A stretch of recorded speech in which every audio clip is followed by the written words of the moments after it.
সহজে আজকে আমরা জেনে নেব পার্টস অফ স্পিচ। এখানে আমি একটা বাক্য দিয়েছি, Rahim is a good boy who loves his younger brother so much. এই বাক্যে বিভিন্ন রকমের শব্দ মিলে কিন্তু একটা বাক্য হয়েছে এবং বিভিন্ন বাক্য কিন্তু বিভিন্ন অর্থ প্রকাশ করেছে। যেমন ধরো রহিম, এখানে একজনের ব্যক্তিবর্গকে বোঝানো হয়েছে। গুড বয়, এটা একটা নিজের একটা দোষ কিংবা একটা ভালো একটা মন্দ এইগুলো বোঝানো হয়েছে। লাভস, একটা কাজ কর মানে সে কি করে, সে লাভস করে কাকে, হিজ ইয়াঙ্গার ব্রাদারকে।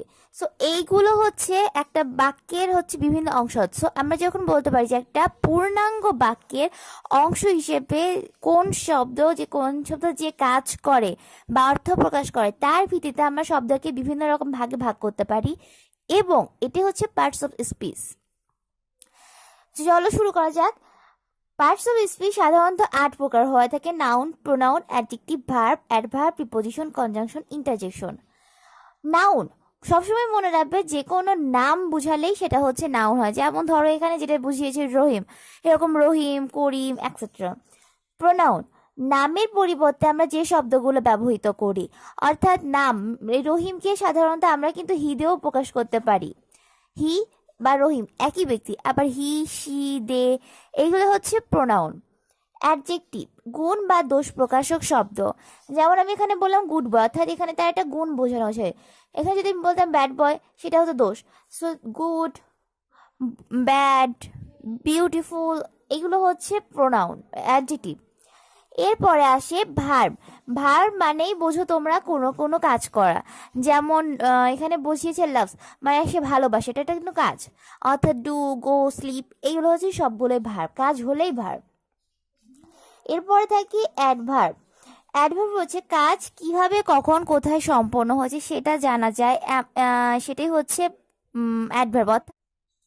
প্রিপোজিশন ওয়ার্ডের আগে বসে পূর্বের ওয়ার্ডের সাথে রিলেশন করে। অর্থাৎ যেমন ধরো ফ্রম, ইনটু।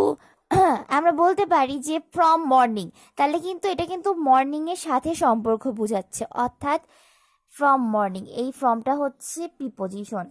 এরপর আসে কনজাংশন, অর্থাৎ দুইটা বা তার থেকে বেশি ওয়ার্ডকে যখন যুক্ত করে সেটা কনজাংশন। যেমন অ্যান্ড, বাট এইগুলা। কারণ দেখো আমরা বলতে পারি he is a man and he loves man.